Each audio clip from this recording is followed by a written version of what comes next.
Hello दोस्तों, आज मेरे पास आई है CT100 BS6 वाली बाइक है। दोस्तों आज इस वीडियो में हम आपको बताएंगे कि इसका जो फ्रंट व्हील है इसमें लेदर कौन से आते हैं। साथ ही साथ अगर आप लेदर डालना नहीं जानते तो इसके फ्रंट व्हील में कैसे लेदर डाले जाते हैं आज की इस वीडियो में बताने वाले हैं। तो वीडियो बहुत ही इंटरेस्ट होने वाला है। चलिए वीडियो को शुरू करते हैं।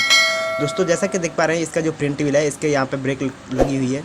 अब इसे हम पहिए को ओपन करेंगे। दोस्तों पहिए को ओपन करने के लिए कुछ खास टूलों की ज़रूरत होती है। जैसे कि देख पा रहे हैं इन भाइयों ने लिए हैं, एक पेचकस की डंडी है, 12-13 का पाना है, प्लास्क है, टीटोमी है 8 नंबर की और एक एल्टोमी है जिसमें 12 नंबर की लंबी वाली गोटी लगी है। ठीक है दोस्तों, ब्रेक केबल का बोल्ट खोलने से पहले यहाँ पे थोड़ा ल्यू लगा देना है जिससे आसानी से ब्रेक केबल के दोनों नट हैं वो खुल जाएँ। ठीक है, ल्यू लगाने के बाद हमें एल्टोमी और 12 नंबर की गोटी टोमी में लगाकर यहाँ से दोनों बोल्टों को खोलना है। ठीक है दोस्तों, जैसे ही हमारे बोल्ट खुल जाते हैं तो खुलने के बाद इसके अंदर दो निकलती हैं स्प्रिंग। इन स्प्रिंगों को आपको एक सुरक्षित जगह पर रखना है। इनकी स्प्रिंग है वो खो नहीं जाएँ और स्प्रिंग के ऊपर रबड़ लगी होती है वो भी रबड़ फटी नहीं होनी चाहिए। रबड़ फटी है तो आपको रबड़ को चेंज करना है। यहाँ पे हमने एक ब्रेक केबल का बोल्ट खोल लिया है और दूसरा भी खोल लिया है और ये रहा स्प्रिंग और इसके ऊपर रबड़ लगी हुई है। इस रबड़ की मैं बोल रहा था ये रबड़ फटी नहीं होनी चाहिए, अगर फटी है तो यहाँ से चेंज करना है। ठीक है, फिर यहाँ से क्या है टी-टॉमी से 8 नंबर की से यहाँ से मीटर केबल को रिमूव करना है। ठीक है, तीनों केबलों को यहाँ पे जब रिमूव करें तो केबल हमें तीनों चेक करनी है, एक भी केबल ख़राब नहीं होनी चाहिए। अगर एक भी केबल ख़राब है तो कस्टमर से आपसे बोलना है कि भाई साहब ये केबल ख़राब है, इसमें ये केबल चेंज नहीं हुई। कस्टमर करवाता है तो ठीक है, बोलना आपका काम है। ठीक है, यहाँ से तीनों केबलों को हमने रिमूव कर दिया है, जैसे कि देख पा रहे हैं यहाँ से रिमूव हो गई। अब हमें लेना है एक पेचकस की डंडी जो कि इस प्रकार से लगा देनी है। फिर हमें 17 नंबर का पाना से हमें एक्सल को बोल्ट को खोलना है। ठीक है, तो आइए खोल लेते हैं। दोस्तों रिपेयरिंग करते समय रिपेयरिंग के अंदर लगने वाले जितने भी टूल्स हैं वो टूल्स आपको घिसे इस्तेमाल नहीं करने हैं। कई मैकेनिक भाई ऐसे होते हैं जो कि घिसे हुए टूल्स का इस्तेमाल करते हैं, लेकिन आपको ऐसा नहीं करना है। और घिसे हुए टूल का इस्तेमाल करते हैं तो उसमें नट बोल्ट ख़राब होने की समस्या है वो बढ़ जाती है। ठीक है, इसलिए आपको पुराने वाले टूल्स है कोई भी इस्तेमाल नहीं करना है। दोस्तों यहाँ से एक्सल बाहर निकल चुका है और 17 नंबर के नट के जस्ट नीचे लगा होता है बारसल। ये देख पा रहे हैं ये बारसल है, वो आपको सुरक्षित जगह पर रख देना है। ठीक है, यहाँ से ये पहिया अलग हो जाता है हमारा। इस प्रकार से ड्रम प्लेट हमें पकड़नी है और ड्रम प्लेट को बाहर निकालना है दिखाई हुए अनुसार। दोस्तों इसके अंदर जो लेदर निकले हैं वो बड़े वाले लेदर हैं, देख पा रहे हैं। BS4 और BS6 में अगले जो पहिए ब्रेक शू आते हैं वो बड़े आते हैं और इससे जो CT100 प्लेटिना 100 सी पुरानी वाली थी उनमें सभी में छोटे लेदर आते थे, देख पा रहे हैं। अब दोस्तों इसके अंदर जो लगी हैं स्प्रिंग, ये स्प्रिंग लेदर के साथ नहीं आती हैं, ये स्प्रिंग अलग से आती हैं।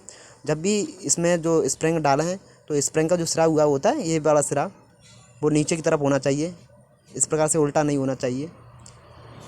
दोस्तों यहाँ से अब हम स्प्रिंग को अलग कर देते हैं। दोस्तों यहाँ पे स्प्रिंग हमें चेक करनी है, एक भी स्प्रिंग ज़्यादा लूज नहीं होनी चाहिए। अगर ज़्यादा लूज स्प्रिंग है तो आपको स्प्रिंग को चेंज कर देना है। ठीक है दोस्तों, ये हम लेदर डाल रहे हैं, लेकिन लेदर डालने से पहले हमें ड्रम प्लेट की अच्छी तरीके से सफाई कर देनी है, जैसे कि ये भाई वो कर रहे हैं।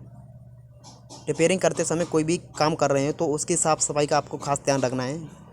साफ़ सफाई अच्छी तरीक़े से होनी चाहिए। यहाँ पे साफ़ सफाई करने के बाद ये जो ब्रेक कैम देख पा रहे हैं इसमें हमें ल्यू लगा देना है जिससे कैम है वो हमें आसानी से चले। ये भाई हम वो ल्यू लगा रहे हैं। ठीक है दोस्तों, ल्यू जब आप लगाते हैं तो अच्छा क्वालिटी का ल्यू होना चाहिए और यहाँ से हमें कैम को बिल्कुल फ्री कर देना आराम से। ठीक है, जब तक कैम फ्री ना हो तब तक आप इसमें ल्यू डालते रहें और ऊपर नीचे इस प्रकार से करते रहें। ये कैम फ्री जब तक नहीं हो जाती है तब तक। ठीक है, देख पा रहे हैं ये कैम है वो फ्री हो चुकी है। अब ये स्प्रिंग का जो सिरा है वो नीचे की तरफ होना चाहिए, जैसे कि ये भाई हैं वो लगा रहे हैं। ठीक है, ऐसे आपको स्प्रिंग लगा देनी है। दोस्तों दोनों स्प्रिंग यहाँ पे लगाने के बाद लेदर को इस प्रकार से पकड़ना है। ये जो सिरा है स्प्रिंग का वो ऊपर नहीं होना चाहिए, नीचे की तरफ होना चाहिए, प्लेट की तरफ। ठीक है, प्लेट को आपको किसी अच्छी तरीक़ा से यहाँ पे दबा लेनी है। ये भाई हैं वो थोड़ा पैर से इस प्लेट को पकड़ रहे हैं और आपको इस प्रकार से लेदर लगा देना है और एक लेदर को आपको खींचना है बाहर की तरफ। देखो इस प्रकार से खींच कर लगा देना है। ठीक है, ये लग चुके हैं लेदर, देख पा रहे हैं इस प्रकार से स्प्रिंग का सिरा नीचे की तरफ हो गया है। ठीक है दोनों का। अब हमें एक बार कैम को ऐसे नीचे की तरफ पुश करके देखना है वापसी आ रही है कि नहीं आ रही है। ठीक है दोस्तों, यहाँ पे वापसी आ रही है। अब हमारे लेदर हैं वो ड्रम प्लेट में फिट हो चुके हैं। ठीक है, अब ये ड्रम प्लेट हमें लगा दी है बील में इस प्रकार से। दोस्तों लेकिन बील में ड्रम प्लेट लगाने से पहले हमें बील को साफ़ करना है अच्छी तरीके से।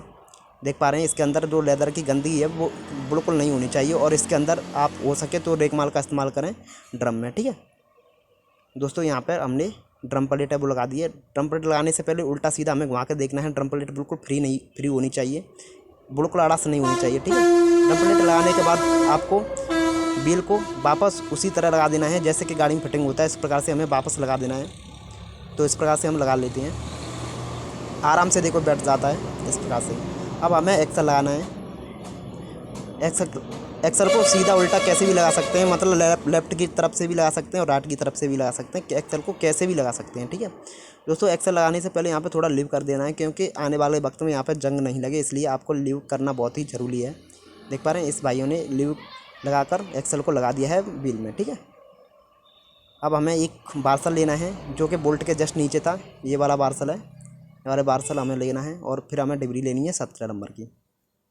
यहाँ पर भी लीड लगा देना है, जिससे हमारी चूड़ी हैं वो आसानी से लंबे समय तक सुरक्षित बनी रहें। ठीक है, इस प्रकार से ये बार्सल हमने लगा दिया है। अब यहाँ पर 17 नंबर की ये डिबरी है वो हमें फिटिंग कर देनी है। ठीक है, ये रही लेदर की डालने की और निकालने की प्रोसेस। ठीक है, बाकी वीडियो अच्छी लगी तो वीडियो लाइक कर दें।